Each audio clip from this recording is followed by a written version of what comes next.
नमस्कार, मैं हूं तनुजा। आप देख रहे हैं सुरागीलाल न्यूज चैनल का उत्तराखंड बुलेटिन। आइए नजर डालते हैं आज की फटाफट खबरों पर। पीएम मोदी के जन्मदिन पर मेयर गजराज बिष्ट ने स्वच्छता रथ को किया रवाना। बाजपुर में चीतल के मांस के साथ 2 गिरफ्तार, 1 फरार। सड़क की मांग को लेकर रायकोट बोंगा के ग्रामीणों का प्रदर्शन। मिलिट्री व पंचसूल तस्कर्स ने चंपावत में लगाया निःशुल्क चिकित्सा शिविर। खटीमा में अवैध शराब पर दबिश, 310 लीटर शराब बरामद। रामनगर में वाहनों की हड़ताल पर यात्रियों को भारी परेशानी। पंतनगर यूनिवर्सिटी में छात्र की मौत, परिजनों ने लगाई न्याय की गुहार। शहीद वीरेंद्र राणा को श्रद्धांजलि, परिवार को मिली सहायता। अंकिता भंडारी हत्याकांड की बरसी पर प्रदर्शन। कॉर्बेट टाइगर रिजर्व में रक्तदान शिविर का आयोजन। प्रधानमंत्री नरेंद्र मोदी के जन्मदिन पर हल्द्वानी नगर निगम ने स्वच्छता रथ को रवाना किया। मेयर गजराज बिष्ट ने हरी झंडी दिखाकर रथ को शुरू किया। इस मौके पर नगर आयुक्त ऋचा सिंह, नगर निगम के अधिकारी, कर्मचारी व बेनी सेना मौजूद रहे। यह रथ सभी वार्डों में जाकर लोगों को स्वच्छता के प्रति जागरूक करेगा, सवाल पूछेगा और सही जवाब देने वाले को सम्मानित भी करेगा। मेयर और नगर आयुक्त ने बताया कि स्वच्छता पखवाड़ा 2 अक्टूबर तक चलेगा। लोगों की भागीदारी से ही हल्द्वानी को ग्रीन और क्लीन सिटी बनाया जा सकेगा। लोग इस लोगों से बातचीत भी करें और स्वच्छता का एक संदेश पूरे हल्द्वानी। देश क्या है, जैसा कि आप सभी लोग जानते हैं कि आज देश के प्रधानमंत्री माननीय मोदी जी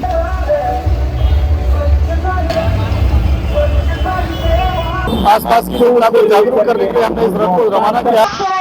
श्रीमान गजराज बिष्ट जी, मैम आपका स्वागत, अभिनंदन। आज माननीय नरेंद्र मोदी जी हमारे जो प्रधानमंत्री हैं, उनके जन्मदिन के अवसर पर 17 तारीख से 2 अक्टूबर तक नगर निगम भी पूरा सेवा पखवाड़ा, स्वच्छता पखवाड़ा लगाने जा रहा है। और जिसके लिए हमने पूरी हल्द्वानी निगम की जनता को, आसपास के लोगों को जागरूक करने के लिए हमने इस रथ को रवाना किया है।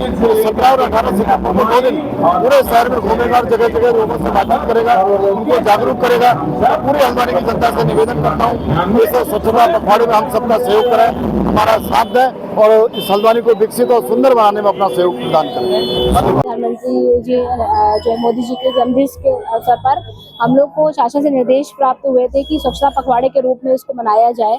इसमें विभिन्न कार्यक्रम नगर निगम हल्द्वानी की तरफ से आयोजित किए जा रहे हैं, जिसके शुभारंभ के रूप में कल यहाँ सबसे पहले स्वच्छता अभियान चलाया गया था और लोगों की सेवा करते हुए के आदेश के क्रम में वहाँ पर हम लोगों ने जो वृद्धावस्था आश्रम है वहाँ पर जाकर उन लोगों की सेवा सत्कार किया था। उसके बाद आज यहाँ पर एक हल्द्वानी से एक स्वच्छता रथ को रवाना किया गया है। पूरी नगर निगम की टीम और महापौर महोदय के साथ साथ इसको रवाना किया गया है। इसका उद्देश्य है शहर के विभिन्न जो हमारे सार्वजनिक स्थान है, चौराहे हैं, पूरे शहर में ये रथ भ्रमण करेगा और लोगों के जीवन में स्वच्छता का क्या महत्व है उसके बारे में उसको जागरूक करना और किस तरीके से वो अपने आसपास के क्षेत्र को, इस शहर को सुंदर बनाने में, स्वच्छ बनाने में अपना सहयोग दें, उसके लिए प्रोत्साहित करना, उनकी क्या जिम्मेदारी है इसके बारे में बताना और इसके साथ ही लोगों को इससे जोड़ने के लिए इसमें कुछ क्वेश्चन भी रखे गए हैं जो हर चौराहे पर इनसे क्वेश्चन पूछकर जो उसके सही इसमें आंसर देंगे उसको पुरस्कृत भी किया जाएगा।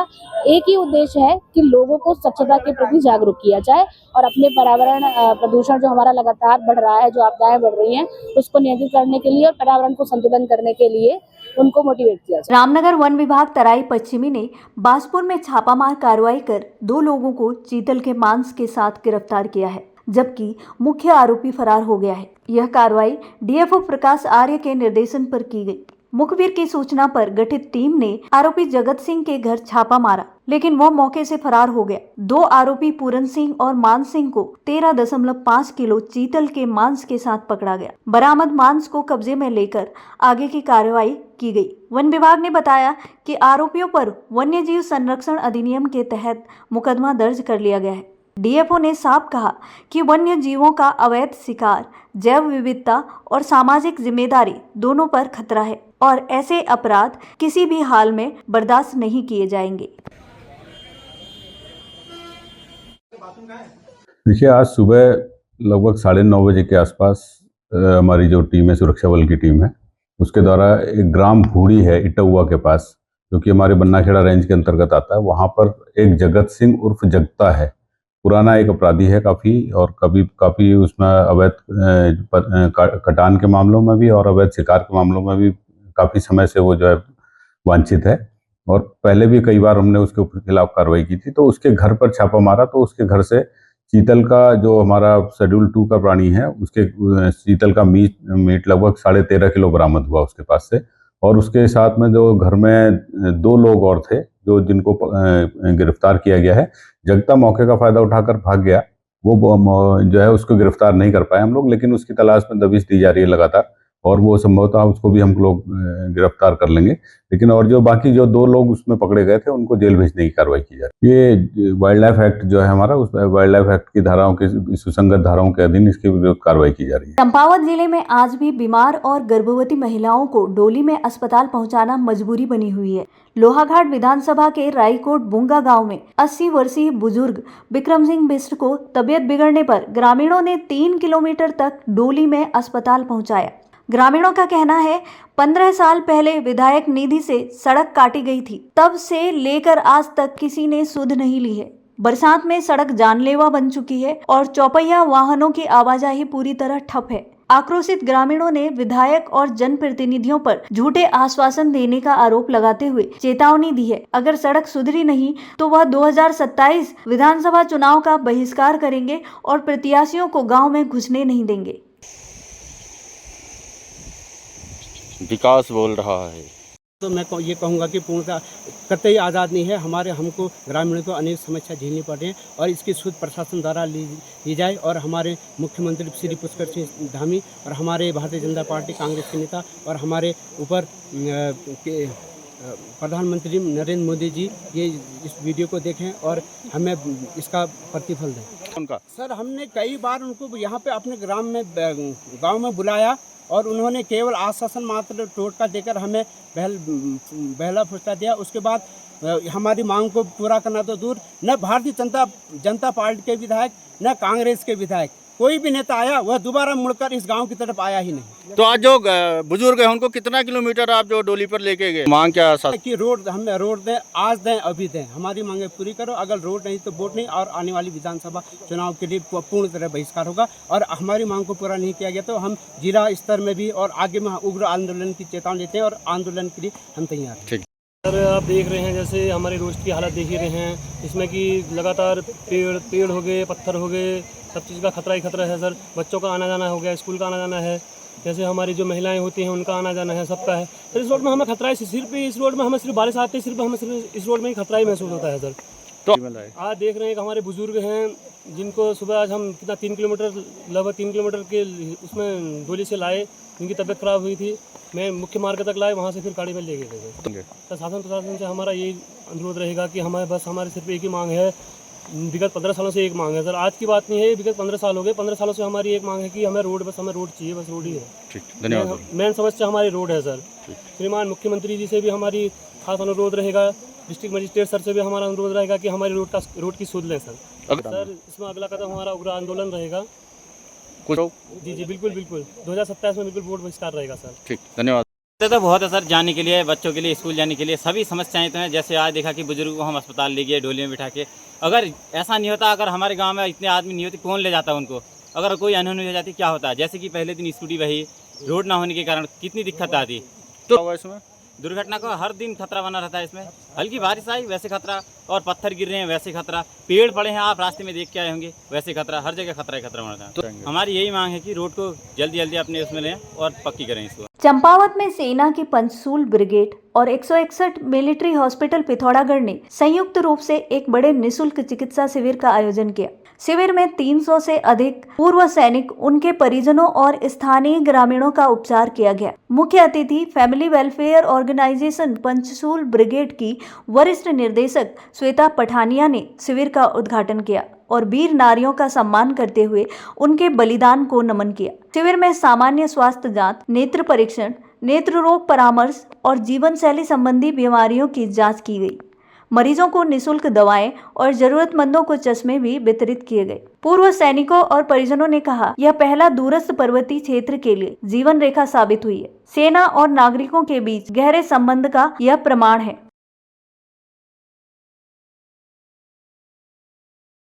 बहुत अच्छा लग रहा है, बहुत अच्छा लग रहा है। और ये फैमिली के और में ऐसा ही होना चाहिए रोज, सबके लिए लाभ है और सब खुश है। सब खुश हैं। हाँ, करते रहना है, सही है। हाँ, हम भी खुश हैं। कहना चाहूँगा कि हम लोगों को नवज्योति आई केयर से हम लोग आए हैं हमारा उद्देश्य सिर्फ ये है जिनको नज़दीक के चश्मे आ रहे हैं, नियर के चश्मे आ रहे हैं, उनको हम लोग चश्मा फ्री प्रोवाइड करा रहे हैं। होगा क्या, जिनको नज़दीक देखने में दिक्कत होती है वो चश्मे लगाएंगे तो वो चीज़ें साफ देख पाएंगे। हमारा पार्ट बस इतना ही है, बाकी मेडिसिन भी है, बहुत सारी चीज़ें हैं और सबको लाभ मिल ही रहा है। काफ़ी लोगों के चश्मे बना रखे हैं हम लोगों ने और उनको आराम मिलेगा ही मिलेगा, क्योंकि नज़दीक जिनको नहीं दिखता है, सुई में धागा, आटा चावल बिनना है, नहीं दिखता है, उसको चश्मा लगाने के बाद क्लियर दिखाई देगा। इससे पहले भी कैंप आयोजित हुआ है और उसमें काफ़ी लोगों का आना था और इस बार भी कैंप हुआ है। इसमें भी काफ़ी लोग आए हुए हैं चंपावत, लोहाघाट, पाटी और बाराकोट से, और इससे लोगों को जो भी तकलीफ़ें हो रही हैं उनका ब्लड जांच और अन्य टेस्ट हो रहे हैं। इसमें हमें बहुत खुशी है। ऐसे मेडिकल कैंप हमेशा होने चाहिए और चंपावत में ECHS खुलने की हमारी काफ़ी टाइम से निवेदन है, उसका भी ख्याल किया जाए। सबसे पहले तो आपका मीडिया का और ब्रिगेडियर गौतम पठानिया और ये राठौर, कर्नल राठौर साहब का बहुत ही आभारी हूँ कि जब से लोग आए हैं, ये हमारे फौजियों के लिए यहाँ पे कैंप रेगुलर इंटरवल पे हो रहा है। इससे जो काफ़ी वृद्ध लोग हैं जो पिथौरागढ़, टनकपुर नहीं जा सकते, उनका बहुत फ़ायदा होता है आर्थिक रूप से और मानसिक रूप से भी। इससे सारे भी आज आए हैं, इतने सारे लोग फ्री में इलाज करा रहे हैं, नहीं तो इनको बहुत सारा पैसा देना पड़ता है। तो मैं एक बार फिर से कर्नल भवानी दत्त जोशी आप सभी लोगों का आभारी हूँ कि ये रेगुलर इंटरव्यू आप कराया और मीडिया का भी सपोर्ट मिला। धन्यवाद।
चाहे तो एक साथ होनी चाहिए, सब लोग एक साथ बैठना ही नहीं चाहते। पापा, try this. लो सब लपक लिए।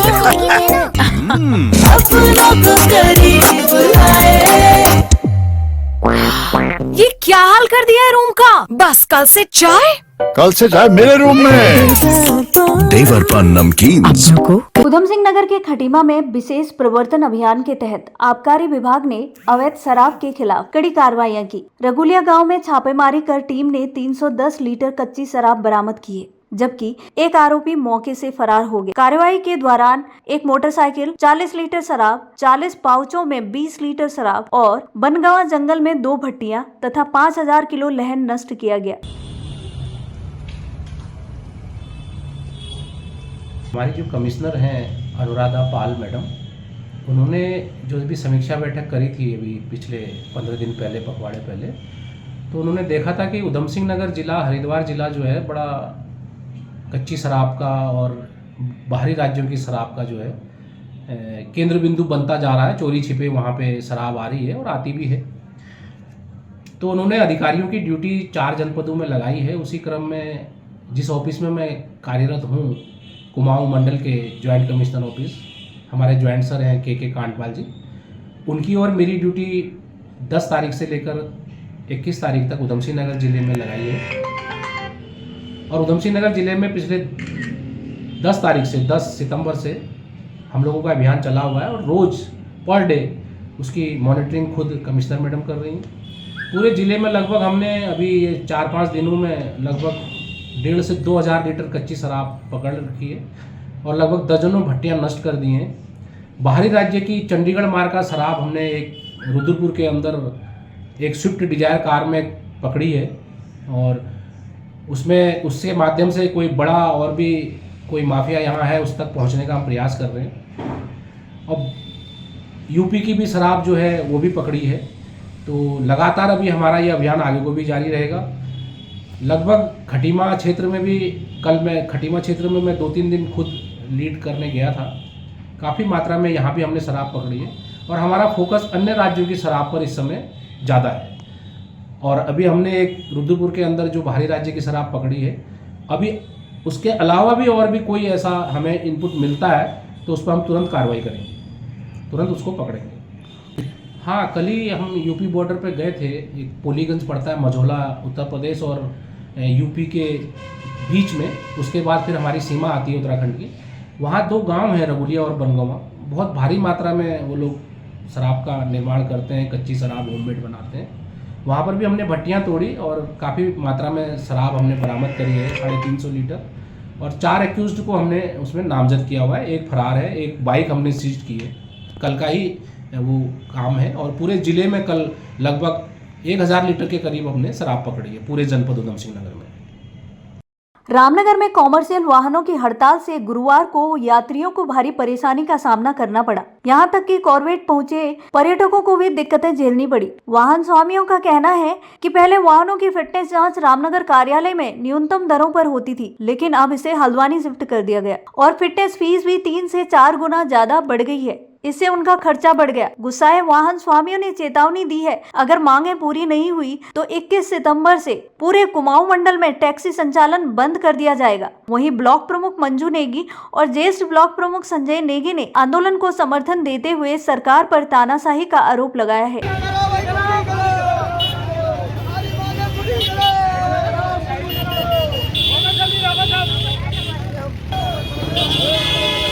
देखिए, सभी प्रकार के जो कमर्शियल वाहन है उनकी फिटनेस पहले रामनगर में हुआ करती थी, जिसका जो शुल्क था वो मात्र 1350 रुपये हुआ करता था। और अब एक व्यक्ति को लाभ पहुंचाने के लिए, चाहे वो किसी नेता को लाभ पहुंचाना हो, चाहे वो किसी अधिकारी को लाभ पहुंचाना हो, उसकी फिटनेस सेंटर जो है एक प्राइवेट सेक्टर को दे दिया गया है, जिसमें लगभग हल्द्वानी के अंदर 8 से 9 हज़ार का खर्चा आ रहा है और जिससे वाहन स्वामियों के ऊपर बहुत ज़्यादा बोझ पड़ रहा है और पूरा समय की भी बर्बादी बहुत होती है। जिसकी मांग ये लगातार ये कह रहे हैं कि जो वाहन स्वामी हैं, जितने भी वाहन स्वामी हैं सभी प्रकार के, वो उनका कहना यह है कि जो फिटनेस पहले रामनगर में हुआ करती थी उसको सुचारू नहीं किया जाए। लेकिन धरना प्रदर्शन 45 दिनों से चल रहा है। लगातार सरकार को ये ज्ञापन देते हुए आ रहे हैं, शासन प्रशासन को ज्ञापन देते आ रहे हैं।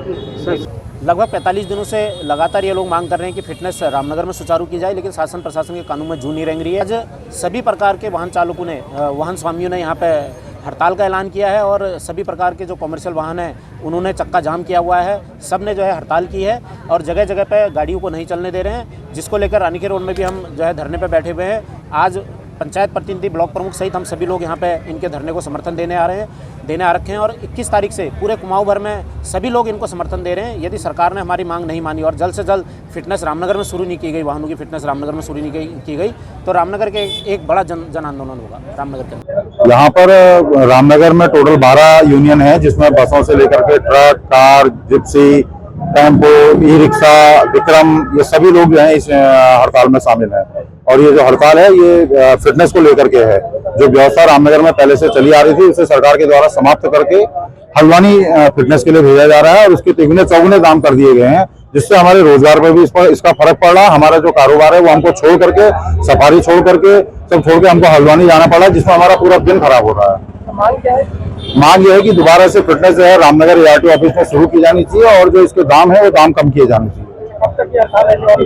हड़ताल तो अनिश्चितकाल के लिए घोषणा की गई है इसके लिए, और ये अभी आगे को हमें समर्थन मिल रहा है और शायद हो सकता है 20 या 21 तारीख से पूरा कुमाऊं बंद की इसमें जो है घोषणा हो सकती है।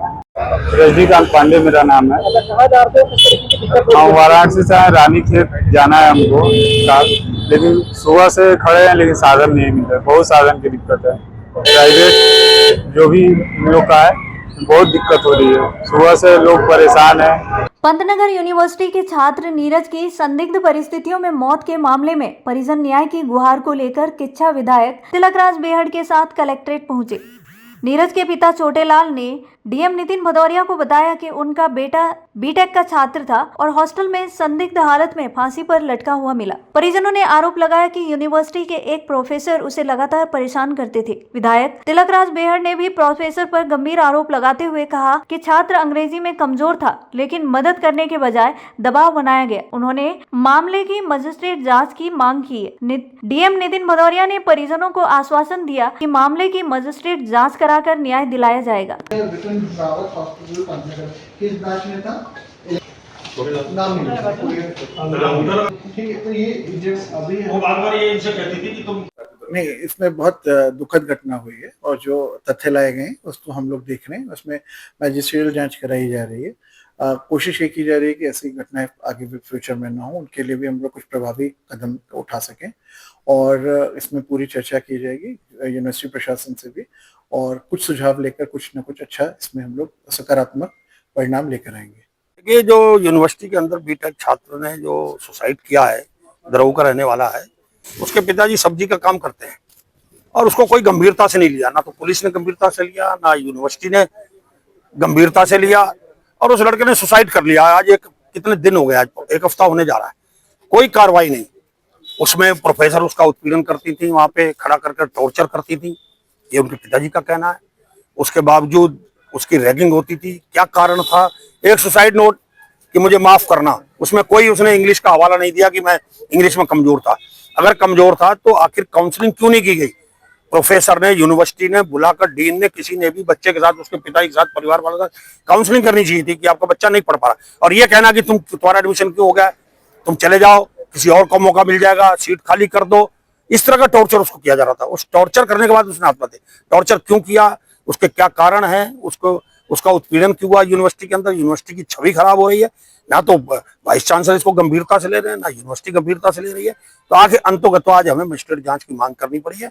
डीएम साहब ने हमें आश्वस्त किया है कि हम इसकी मजिस्ट्रेट जांच कराएंगे, सब लोगों के बयान लेंगे, दूध का दूध, ताकि आगे से कोई बच्चे के साथ ऐसी स्थितियां ना पैदा। खटीमा कांग्रेस कार्यालय में पुलवामा शहीद बीरेंद्र राणा को श्रद्धांजलि दी गई। इस दौरान शहीद की पत्नी रेणु राणा को ऑल इंडिया कांग्रेस कमेटी की ओर से भूतपूर्व सैनिक संगठन के अध्यक्ष कर्नल रामरतन नेगी के माध्यम से 1 लाख रुपए की सहायता राशि का चेक सौंपा गया। कार्यक्रम में कांग्रेस नेताओं और भूतपूर्व सैनिकों ने कहा कि शहीद का बलिदान देश कभी नहीं भूल पाएगा और पार्टी सदैव शहीद परिवारों के साथ खड़ी है।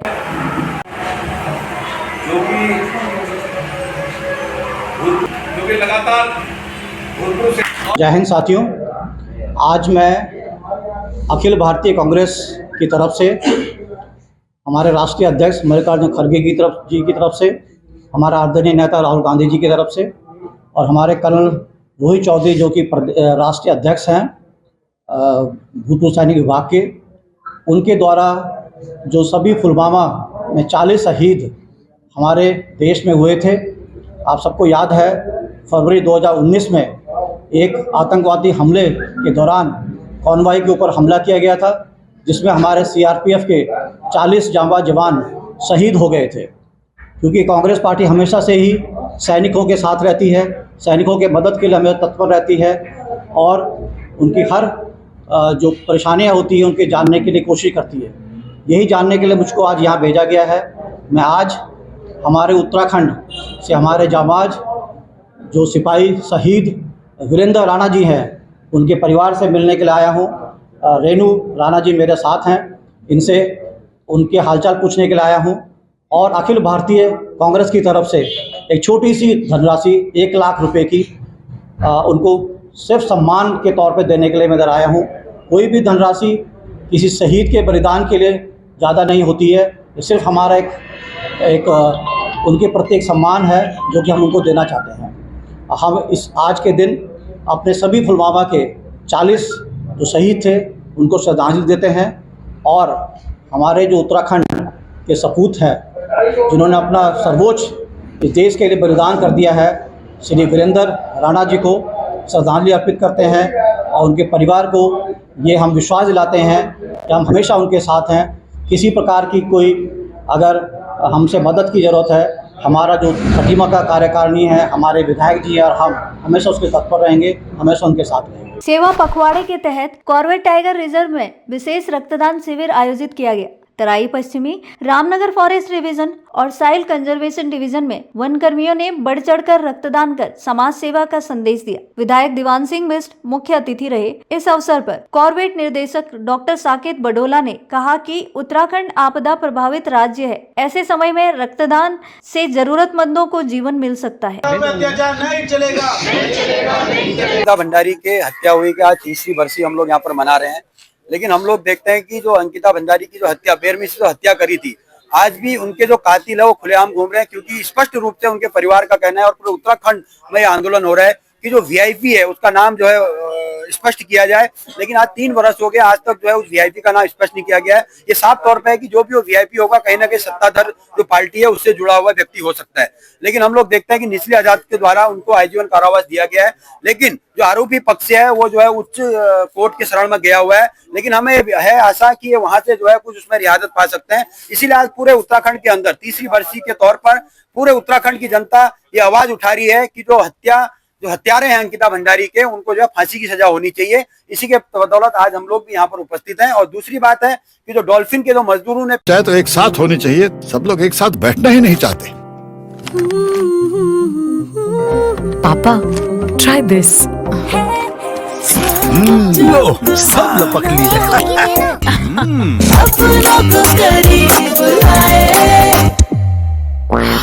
ये क्या हाल कर दिया है रूम का? बस कल से चाय मेरे रूम में। देवर पर नमकीन। रुद्रपुर कलेक्ट्रेट परिसर में मजदूर यूनियन संगठनों की महिलाओं और पुरुषों ने अंकिता भंडारी हत्याकांड की 30वीं बरसी पर प्रदर्शन किया। प्रदर्शनकारियों ने आरोपियों को फांसी की सजा की मांग की है। उन्होंने कहा, जब सरकार बेटी बचाओ बेटी पढ़ाओ का नारा देती है तो न्याय दिलाना भी उसकी जिम्मेदारी है। संगठनों ने कोर्ट में मजबूती से पैरवी कर आरोपियों को कड़ी सजा दिलाने की अपील की है। हम सभी लोग जानते हैं कि उत्तराखंड जो है वो एक आपदा प्रभावित राज्य है, जहाँ पर कई तरह की दुर्घटनाएं होती रहती हैं और ऐसे समय में जो ब्लड है या जो खून की आवश्यकता है वो अचानक ज़रूरत पड़ जाती है। इसी सब को ध्यान में रखते हुए जो हमारा स्टाफ है वन विभाग का, जिसमें कॉर्बेट टाइगर रिजर्व शामिल है, जो रामनगर में जो वेस्टर्न सर्किल के जो ऑफिसेज हैं, चाहे वो तराई वेस्ट फॉरेस्ट डिवीज़न हो, रामनगर फॉरेस्ट डिवीज़न हो, रामनगर सॉइल हो, इन सब के कर्मचारियों ने ये एक आह्वान किया कि हम लोग ब्लड डोनेट करना चाहेंगे जो कि लोगों के काम आ सके। तो सेवा पर्व के अंतर्गत आज ये ब्लड डोनेशन कैंप जो केवीआर हॉस्पिटल है, जो केवीआर में ब्लड बैंक है, उनके साथ आयोजित किया जा रहा है। यहाँ पर हमारे कर्मचारी और जो हमारे से लगे हुए जो भी स्टाफ हैं, बाकी लोग हैं, उन्होंने अपने आप वॉलंटरीली ब्लड डोनेशन के लिए सामने आ रहे हैं।